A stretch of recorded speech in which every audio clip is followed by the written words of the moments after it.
KP TV நேயர்களுக்கு வணக்கம். கண்டிப்பாக சப்ஸ்கிரைப் பண்ணுங்கள். பிடிச்சிருந்தா அந்த லைக் பட்டனை மறக்காமல் கிளிக் பண்ணுங்கள். என்ன பண்ணுறது, ரொம்ப மனசு கஷ்டமாக இருக்குது நாட்டில் நடக்கிற ஒவ்வொரு விஷயத்தையும் பார்க்கும்போது. பாம்பேயில் தாதரில் ஒரு காய்கறி கடை நடத்திக்கிட்டு இருக்கக்கூடிய பிரதீப் குமார் அப்படின்னு ஒருத்தர், அவருடைய கடைக்கு எதிர்த்தாப்பில் திடீர்னு ஒரு அழகான ஒரு கோல்ட் ஷோரூம் திறக்கிறாங்க. ரொம்ப ஃபேன்சியான ஷோரூம். நிறைய பேர் கூட்டம் கூட்டமாக வர ஆரம்பிக்கிறாங்க. அப்படியே பார்க்குறாரு. முதல் நாள் ஃபெப்ரவரியில் ஆரம்பிக்கிறாங்க. ஆனால் மார்ச் ஏப்ரலுக்குள்ளே அந்த கடையில் கூட்டம் நிரம்பி வழியுது. அப்படி என்னடா அந்த கடையில் கூட்டம் நிரம்பி வழியுது, என்ன தான் நடக்குது இந்த கடைக்குள்ளே அப்படின்னு சொல்லிட்டு தன் கடையை நேரத்தோடு பூட்டிட்டு அந்த கடைக்குள்ளே இவரும் போகிறாரு. சரி, என்ன தான் நடக்குது, ஏன் இவ்வளோ கூட்டம் வருது பார்க்கலாமேன்னு. அங்கே போனால் அவங்க நிறைய ஆஃபர் ஸ்கீம் வச்சுருக்காங்க. என்ன ஸ்கீம்னா, எங்ககிட்ட நீங்கள் 50,000 ரூபாய்க்கு நகை வாங்கினீங்கன்னா உங்களுக்கு நாங்கள் வாரம் வாரம் இதே 50,000 ரூபாய்க்கு ஈக்குவலாக ஒரு பர்சன்டேஜை 52 வாரத்துக்கு உங்கள் அக்கௌண்ட்டில் நாங்கள் போடுவோம். அப்போ என்ன தோணுது உங்களுக்கு, 50,000 ரூபா கொடுத்து நகையும் வாங்கிக்கிறீங்க, வாரம் வாரம் அவங்கக்கிட்ட இருந்து உங்களுக்கு ஒரு அமௌண்ட்டு, இந்த என்ன அமௌண்ட்டுக்கு நகை வாங்கினீங்களோ அந்த அமௌண்ட்டுக்கு பணம் திருப்பி வருது. கொஞ்சமாவது யோசிக்க வேண்டாமா? யாருங்க நமக்கு ஃப்ரீயாக பணம் கொடுப்பாங்க இந்த காலகட்டத்தில்? கூட பிறந்த அண்ணன் தம்பி பெற்ற தாய் கூட பிள்ளைங்களுக்கு கொடுக்குறதில்லன்னு நிறைய பேர் கதைகளில் என்கிட்ட ஃபோன் பண்ணி எங்கள் அம்மா இப்படி பண்ணிட்டாங்கன்னு சொல்கிறாங்க. நிறைய தாய்மார்கள் என் பெண்ணு இப்படி பண்ணிட்டான்னு சொல்கிறாங்க. இப்படி வீட்டுக்கு வீடு வாசப்படியாக இருக்குது. இந்த மாதிரியெல்லாம் பிரச்சனை போயிட்டுருக்கும்போது யாரோ ஒரு கடைக்காரன் எதுக்காக நமக்கு ஃப்ரீயாக பணம் கொடுக்க போகிறான்? கொஞ்சம் நம்ம யோசிக்கணும் இல்லையா? மறுபடியும் ஜனங்கள் போய் இந்த மாதிரியான ஸ்கேமில் விழுறதை பார்க்கும்போது மனசு எனக்கு ரொம்ப ரொம்ப வேதனையாக இருக்குது. மோசனைட் அப்படின்னு ஒரு டைமண்ட் ஸ்டோன் இருக்குது. இப்போ டைமண்ட் ரொம்ப விலையாக இருக்கிறதுனால இந்த மாதிரி லேப் டெஸ்டட் கல் நிறைய கொண்டு வர ஆரம்பிச்சிட்டாங்க. நிறைய கடையில் மோசனைட் விற்கிறாங்க, டைமண்டுக்கு ஈக்குவலாக காசு போட்டு விற்கிறாங்க. ஆனால் தெரியாத ஜனங்க அதை போய் அந்த மோசனைட் ஸ்டோனையும் 1,80,000 ரூபா, 2 லட்சம், 3 லட்சம் கொடுத்து, இதே சைஸு வைரத்தில் வாங்கினா அது 10 லட்சமாக இருக்கும். ஆனால் இவங்க இது 2.5 லட்சம்னு சொல்லுவாங்க. அதை நிறைய பேர் வாங்குகிறாங்க. நிறைய கடைகள் அது விற்கவும் செய்கிறாங்க. அது விற்கக்கூடிய கடைகள் நல்ல ஒரு பாப்புலரான கடைகள்லாம் இருக்குது. மேபி அவங்க மோசனைட் ஒரிஜினல் ஸ்டோனை விற்கிறாங்களோ என்னமோ எனக்கு தெரியாது. ஆனால் இந்த கடையில் டூப்ளிகேட் கல்லை கொடுத்துருக்காங்க.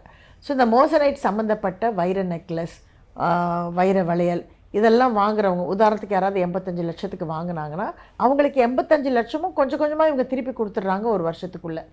ஸோ இதெல்லாம் பார்த்து அவர் என்ன பண்ணுறாரு, சரி நம்ம முதல்ல ஒரு 1,00,000 ரூபாய்க்கு வாங்கி பார்ப்போம், எப்படின்னு கோல்டு தான் வருது, என்ன தப்பு இருக்குது அப்படின்ட்டு 1,00,000 ரூபாய்க்கு முதல்ல வாங்குறாரு. ஆனால் வாரம் அவருடைய பேங்க் அக்கௌண்ட்டில் பணம் விழ ஆரம்பிக்குது. கரெக்டாக 2 மாதம் விழுந்த உடனே அவருக்கு சந்தோஷம் தாங்கலை. உடனே தன் பொண்டாட்டி பேரில் 8 லட்சத்துக்கு வாங்குறாரு. அப்புறம் ஃப்ரெண்ட்ஸு, அதாவது இது எம்எல்எம் ஸ்கீம் மாதிரி. எம்எல்எம் ஸ்கீமுங்கிறது நிறைய பேருக்கு தெரிஞ்சிருக்கும். நம்ம இன்னொருத்தரை கூப்பிட்டு வருது, அப்படி கூப்பிட்டு வந்தால் அதுக்கு வேறு இவருக்கு போனஸுக்கு பணம் வருது. இப்படியே கிட்டத்தட்ட அவன் 1000 கோடி ரூபாயை ஜனங்கக்கிட்டேருந்து கலெக்ட் பண்ணுறாங்க. 1 ரூபா 2 ரூபா இல்லைங்க, 1000 கோடி. கடைசியில் என்ன பண்ணுவாங்க, ஒரு டைமுக்கு அப்புறம் பணம் யாருடைய அக்கௌண்ட்லேயும் வரதில்லை. இதே தான் சஹாராவில் நடந்தது. இதே தான் சாரதா சிட் ஃபண்டு, ஆருத்ரா ஃபைனான்ஸ்லேயும் இதே தான் நடந்தது. ஏன் ஜனங்க திரும்ப இந்த மாதிரி ஈஸியாக நமக்கு பணம் வரும்னு நம்புகிறாங்க? நான் எல்லார்ட்டையும் சொல்கிறேங்க, ஈஸியாக வரவே வராதுங்க. அந்த ராசி, அந்த ஒரு லக்கு நம்ம யாருக்குமே கிடையாது. ஈஸியாக எப்படி வரும்? லாட்ரியில் வந்தால் உண்டு. அந்த லாட்ரிங்கிறத கூட கவர்மெண்ட்டில் பேன் பண்ணியிருக்காங்க. பிகாஸ் நிறைய லாட்ரி டிக்கெட் வாங்கி ஏமாந்தவங்க எவ்வளோ பேர் இருக்காங்க. ஸ்க்ராட்ச் கார்டில் அது ஒரு சூதாட்டம் மாதிரி பணம் விட்டவங்க எவ்வளோ பேர் இருக்காங்க.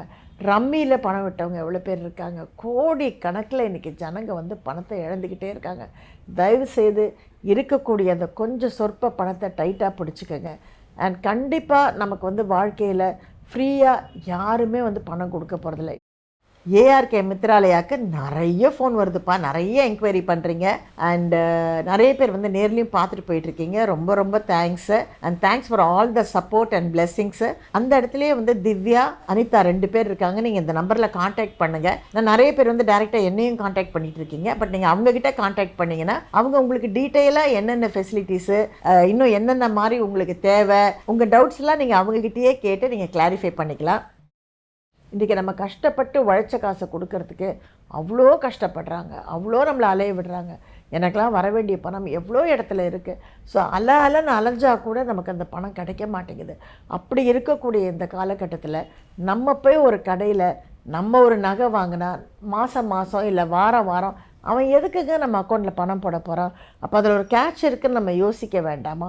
அவ்வளோ பெரிய கடை, அவ்வளோ பப்ளிசிட்டி, அந்த கடைக்கு ஒரு பிராண்ட் அம்பாசிடரு, விதவிதமாக பெண்களுக்கு என்ன சொல்கிறது, அங்கே உள்ளே இருக்கக்கூடிய லேடிஸ்க்கெல்லாம் யூனிஃபார்மு, வரவங்களுக்கெல்லாம் ஜூஸு, இப்படியெல்லாம் அட்ராக்ட் பண்ணி தாதருங்கிறது பாம்பேயில் எவ்வளோ பெரிய ஒரு காஸ்ட்லி ஏரியா. அந்த ஏரியாவில் ஒரு மிகப்பெரிய ஒரு கடையை போட்டு நான் தாதருங்கிறது ஒரு மிகப்பெரிய ஒரு மார்க்கெட்டும் கூட.